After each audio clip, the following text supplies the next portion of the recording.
I was frozen in the school hallway, clutching the sheet of paper so tightly my nails dented the corners. It was just supposed to be my biology quiz printing at home this morning. I'd sent it from my laptop to my mom's old wireless printer before heading out. But the school crest at the top of the page wasn't from my quiz. The document had printed from her email instead, and it wasn't meant for me at all. It was an email chain between Greg, my mom's partner, the man who's been in my life since I was 8, and the bank. The subject line was in bold: Transfer, Education Fund Allocation. In the body, he confirmed the redirection of my college savings. The account started from the payout of my dad's life insurance into a completely different account. The memo field broke me. For Tyler's private school tuition. Tyler, his son from a previous relationship, who didn't move in with us until 3 years ago. I stared at it for so long, I almost missed the second bell. My heart was pounding in my ears and my face was starting to burn. The paper felt radioactive in my hands, greasy with betrayal. This wasn't borrowing. This wasn't a mistake. The tone in his email was smug, like he'd won a quiet battle I didn't even know we were fighting. I didn't even remember walking into the office, but there I was, leaning against the counter, pretending I needed a late slip, while my brain kept screaming those numbers back at me. If you've ever had the floor ripped out from under you, you know how the air feels heavier, thicker. Every move becomes deliberate, because if you move too fast, you might just start screaming. And as I stood there, the paper folded in my pocket, I suddenly knew one thing. Greg was going to lie. He was going to say it was temporary, that it was for the family, that I misunderstood. And my mom was going to believe him. But if this was the start of a war, I needed to know. Was I ready to fight for my future, even if it meant going head to head with the man who'd raised me? Shall I write the next chapter? I kept replaying those words in my head all the way home, the bus ride feeling twice as long. By the time I stepped through the front door, Greg's car was already in the driveway, meaning there wouldn't be a moment alone with my mother before he planted his version of events. I knew better than to bring it up at the dinner table. Greg was the kind of man who shut things down with a smile, turning arguments into little performance pieces for my mother's benefit. The thing is, he's not just Mom's boyfriend. For 12 years, he's been the one talking to banks, filing taxes, managing all the household accounts. When I was younger, I thought it meant we were safer, that 2 adults keeping track of money was better than 1. But last year, when I asked about my college savings, he said, "Don't worry your pretty head, it's all handled."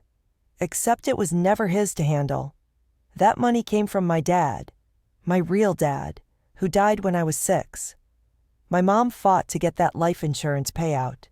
She told me when I was 15 that it was sitting in a trust until I graduated high school, that it was locked down just for me.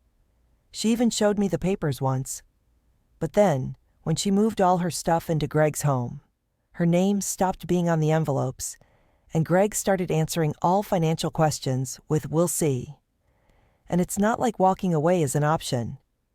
I don't have another parent to lean on, no financial safety net besides that fund.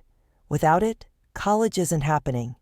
Without it, my future becomes exactly what Greg always hints it should be: practical, hands-on, low cost. He makes it sound like advice, but there's always a jab underneath. That night, over meatloaf and overcooked carrots, he bragged about Tyler's acceptance into the best prep school in the state. My mother beamed. I just stared at my plate, imagining the exact dollar figures missing from my account. My tongue burned with the urge to blurt it all out. But I thought about the email in my bag. If I played this wrong, I'd lose that proof. Still, I couldn't ignore the growing knot in my stomach. How long had he been planning this? And more importantly, what else had he taken that I hadn't discovered yet? Shall I write the next chapter? The first signs, I realized, had been there for months, maybe years. but I had been too willing to call them quirks instead of red flags. Back in March, Greg had forgotten to pick me up from the library because he was driving Tyler to soccer practice 2 towns over. When I came home freezing and angry, he'd laughed and said, "You're independent, you'll survive." There was the Christmas before that, when Tyler got a brand new gaming laptop and I got a sweater 2 sizes too large, with the tag still from a clearance bin. And the way he'd roll his eyes when I talked about double majors. Sure, because the world really needs more English philosophy combos. Each incident had felt small, even petty at the time. The kind of thing you don't want to hold against someone who's been there for most of your childhood. But looking back now, I saw them differently. Like tiny bricks he'd been stacking to build a wall between me and that fund. If he could chip away at my confidence, it would be easy to justify redirecting the money to the child who showed promise. 2 weeks ago, he'd praised Tyler at dinner for tutoring math at his school. When I chimed in that I'd been helping at the literacy center for years, he didn't even acknowledge it, just changed the subject to Tyler's test scores. I remember catching my mom's face freeze for a split second, then smooth into a polite smile. And the most recent sting? When I asked Mom if she could come with me to a campus tour next month, Greg had butted in. "If you even get in there, you should worry how you're going to pay for it, not who's holding your hand." At the time, it just left me speechless. Now, with that email burning a hole in my bag, I felt like he'd been giving warnings wrapped as insults, hoping I wouldn't connect them until it was too late. The tricky part was, how do you fight someone who's been rehearsing their lines for over a decade? How do you challenge the very person who's been shaping your mother's reality in his own favor? I suspected that the moment I brought this up, Greg would turn these quirks into proof that I was selfish, spoiled, or ungrateful. And what worried me most was, I wasn't sure Mom would disagree. Shall I write the next chapter? The next afternoon, I tried to edge into the conversation like it was nothing. Greg was in the living room, laptop balanced on his knee, half watching the news. I asked, casually as I could, "Hey, about my college fund. Do you know how much is left in it?" He didn't look up. "Why? You planning to run off to Paris before graduation?" The joke in his voice was laced with something sharper. "I just wanted to check," I said. "You know, for financial aid forms." Now he looked up, smirking. "If you paid attention in math, you'd know investments aren't a flat number. And, anyway, that's not your concern yet," I pressed. Softly at first. "It is kind of my concern. I mean, wasn't it supposed to be? It was supposed to be used wisely." His voice cut me off like a door slamming. Then he leaned back and said, "The grown-ups will decide what counts as wise." There it was. He'd drawn the line. I was on the kid's side. He was on the side where decisions got made. When I mentioned that my grades had been good this year, almost defensive, he chuckled. "Good enough for what? Scholarships? Sure. But don't count on that fund like it's a sure thing. Life changes." It wasn't even denial. It was preparing the groundwork. So when the truth came out, it could be reframed as bad circumstances instead of theft. Later, when Mom got home, I brought up the same topic, and she barely glanced up from unloading groceries. "Greg's got your finances handled, honey. Don't nitpick him. You know he hates that." The way she said it, like I was poking an animal that might bite, made my skin crawl. She wasn't hearing me, or she didn't want to. I realized then that Greg didn't actually need to lie outright. All he had to do was make me look irrational, and Mom would carry the rest of the defense for him. If that was the setup, then the only way to break it was to catch him in public, where his mask couldn't slip into the same reassuring smile he used at home. I would get my chance sooner than I thought. Shall I write the next chapter? It happened 3 nights later at the spring PTA award ceremony. Greg insisted on driving. Tyler was being recognized for academic excellence in STEM, a title he'd been bragging about since midterms. I didn't have an award coming, but my debate club was presenting a short showcase, so I had to be there too. The auditorium was buzzing, parents swapping stories, and kids practicing their smiles. I stayed near the back, scanning for my English teacher, but Greg was already working the crowd. He had that charm switched on. Handshakes, shoulder pats, the sort of easy confidence that makes people assume he's the most generous man in the room. When Tyler's name was called, Greg clapped louder than anyone, whistling through his fingers. Then, as the applause died down, he leaned toward a group of parents and teachers, and just loud enough to carry, he said, "If only all the kids in my house had Tyler's drive, might save me from wasting a college fund on a degree in..." What was it? He looked right at me. "Oh, English and philosophy. Real job prospects there." The group laughed. Not meanly, more out of discomfort. But I felt my face burn anyway. My debate coach gave me a puzzled look, and from the corner of my eye, I caught Mrs. Halverson, the guidance counselor, tilt her head like she was filing the moment away. I tried to focus on my part of the program, but his jab kept replaying in my head. The way he used the words wasting and college fund in the same breath, publicly, like it was a shared joke. He wanted me humiliated. He wanted my future to feel like a punchline. Afterward, while Mom was in the bathroom, Mrs. Halverson came up quietly. "That thing he said, is the fund in question already secured for your tuition?" The careful tone of her voice told me she suspected it wasn't. I opened my mouth, but Greg appeared at my side like he'd sensed an opening he needed to close. "Everything's fine," he said, grinning at her. Family banter. For the rest of the night, the words stuck in my chest. He'd crossed a line where other people could see. And if he could do that without blinking, what was he willing to say behind closed doors? It was time to stop hinting and start acting. But first, I needed Mom to hear me without him in the room. And that would require more planning than I realized. Shall I write the next chapter? The next evening, I waited until Greg left for his late-night run to the gym. I knew I had at least 90 minutes before he'd come swaggering back with his protein shake and smug grin. Mom was in the kitchen, sorting mail at the table. I slid into the seat across from her, my hands clammy. "Can we talk about something?" I asked, trying to keep my voice steady. She looked up, a little guarded. "Sure, what's wrong?" I pulled out the folded copy of Dad's will, the one she'd shown me years ago. I'd dug it from the bottom of my desk drawer earlier that day.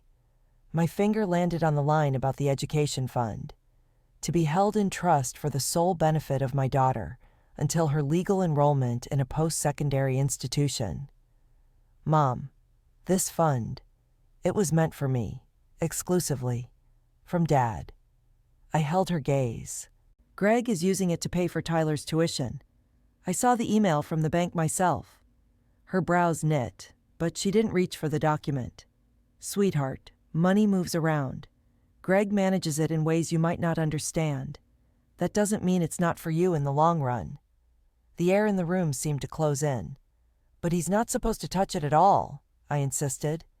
"This isn't me misunderstanding. He's spending it on someone else's kid." Her face hardened. "Greg has been taking care of both of you for years.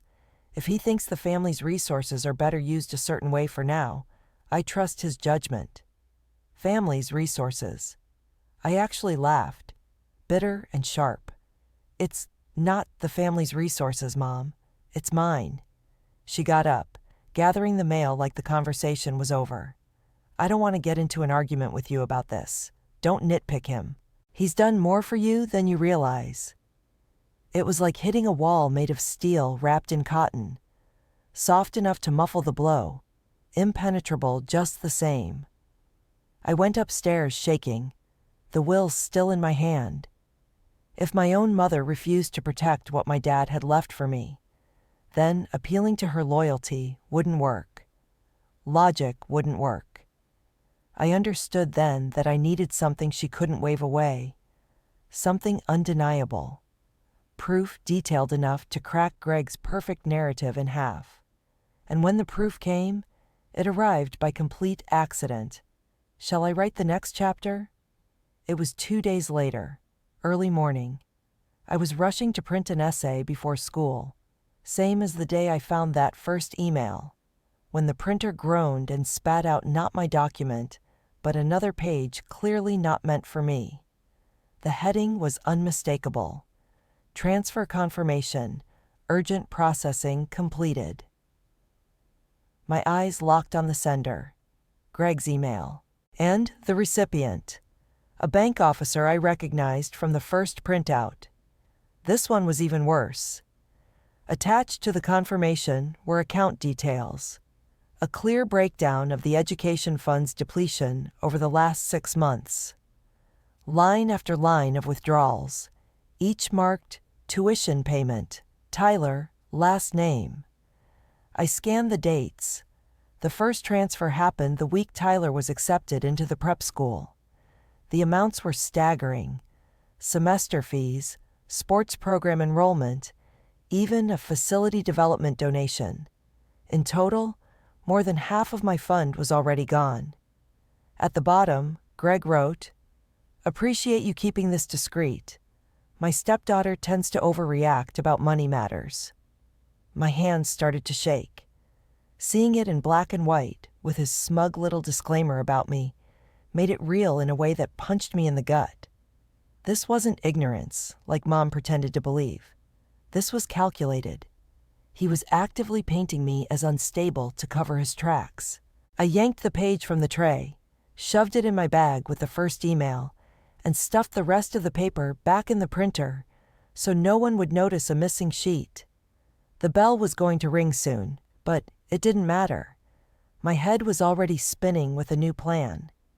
I remembered Mrs. Halverson's quiet question at the PTA event, her curiosity under that careful tone. If I showed her these documents, maybe she could help me figure out the next step. I couldn't go to Greg, couldn't get past Mom's blind defense. What I needed now was an outside adult, someone who understood what these papers really meant.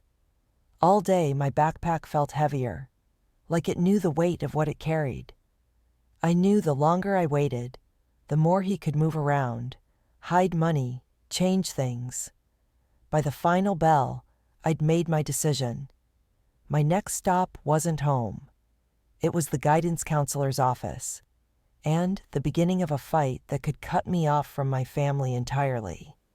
Shall I write the next chapter? Mrs. Halverson didn't even blink when I showed up at her office unannounced after last period. She shut the door quietly behind me, told me to sit, and slid a box of tissues across the desk, like she already knew where this was heading. I didn't cry. I couldn't afford to. My hands were tight fists in my lap as I pulled out the 2 printouts and set them on her desk. She adjusted her reading glasses and took her time, actually reading them, not just scanning the headlines. Every few seconds, her eyes flicked up at me, sharper than before. When she set the papers down, she asked, "Does your mother know about these?" I showed her the will, I said, my voice low. Tried to tell her. She doesn't want to hear it. Mrs. Halverson exhaled hard. "This is not just a family disagreement. This is..." She paused, choosing her words. "Your father's estate was meant for you, and these documents suggest serious misuse. Do you have anyone outside your home you trust?" I thought of my aunt, my dad's sister, who lived 2 towns over. Greg hated her, which suddenly felt like a ringing endorsement. Mrs. Halverson leaned forward. "There's a legal aid clinic that works on inheritance and trust violations. I can refer you. But you need to understand, if you take this step, you're not going to be able to keep it quiet at home." I pictured Greg's face when the questions started coming from someone with authority. I also pictured him locking down every dime before I could even get near it. My heart fluttered in my chest, equal parts terror and relief. "I'll do it," I said, before I could second-guess myself. She tapped her phone, murmured into the receiver, and 10 minutes later, I had an appointment for the next afternoon. Walking out of the building, the late sun made everything feel too bright. I kept thinking about the risk. Once I confronted Greg in a place he didn't control, everything would change. That night, I imagined him finding out what I'd done. Would he scream? Would he play the victim? Or worse, would my mom take his side so completely that I'd have to pack a bag and leave? Either way, tomorrow there'd be no turning back. Shall I write the next chapter? The legal aid office was tucked in a squat brick building between a laundromat and a payday loan place. I got there early, clutching a folder with the 2 printed emails, a copy of Dad's will, and my trembling resolve.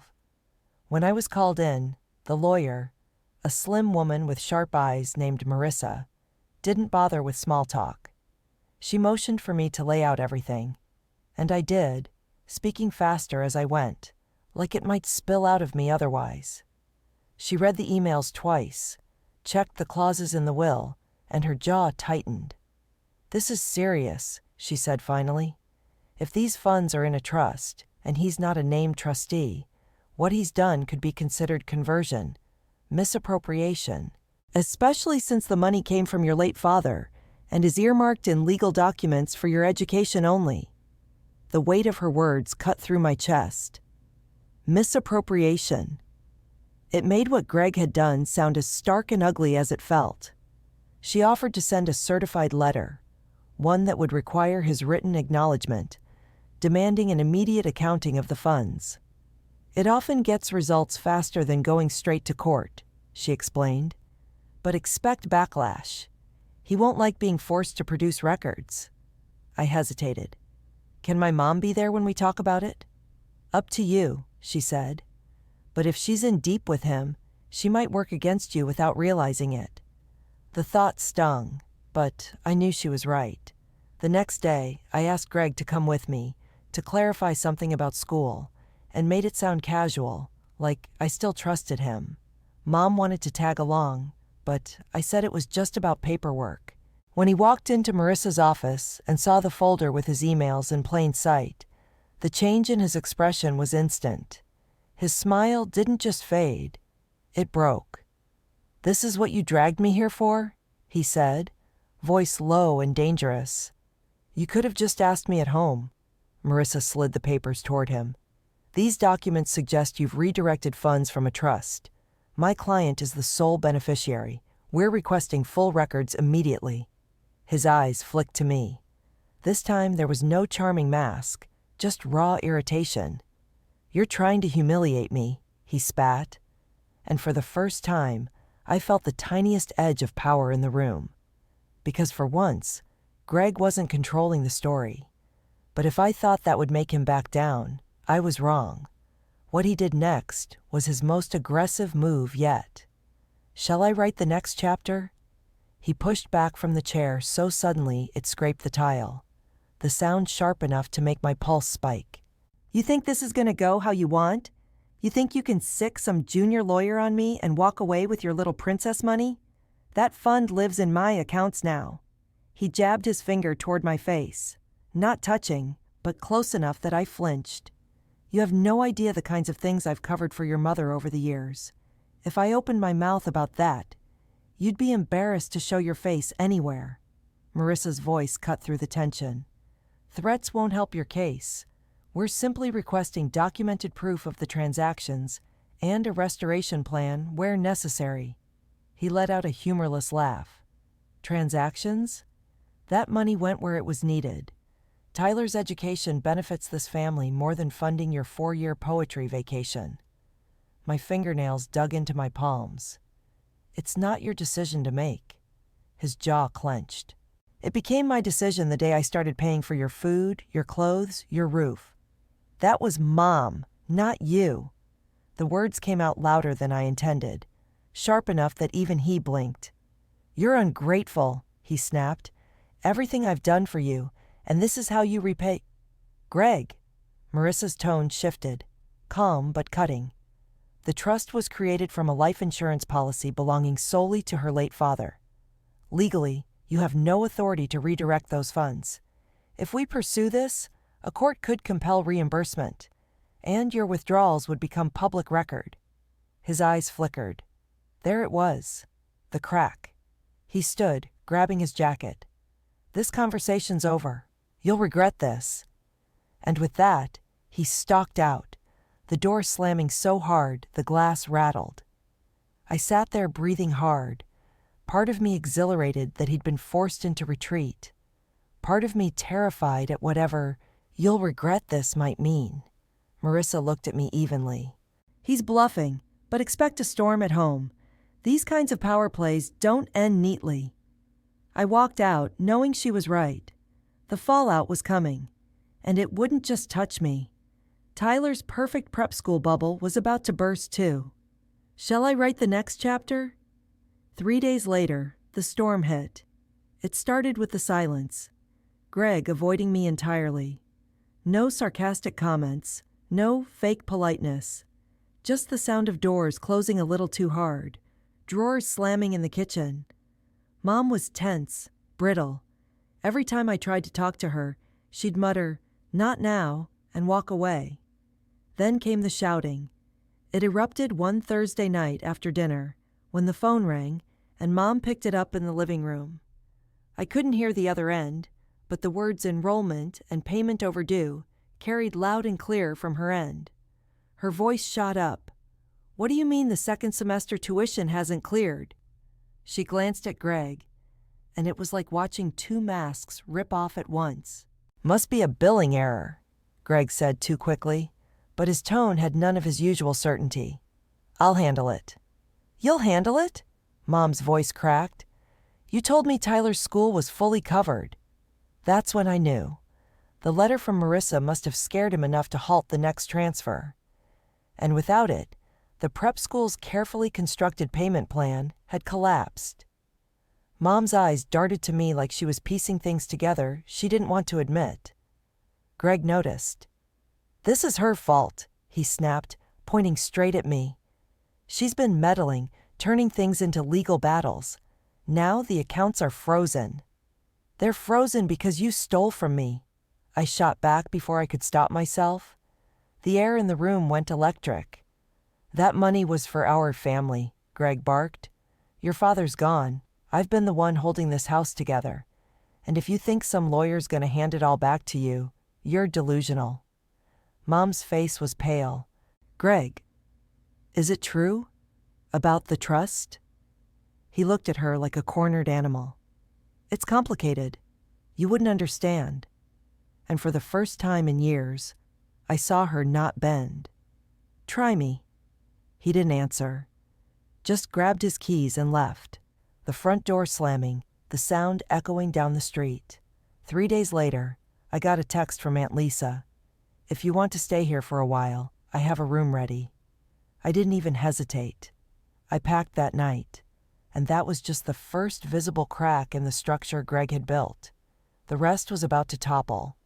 And hard. Shall I write the next chapter?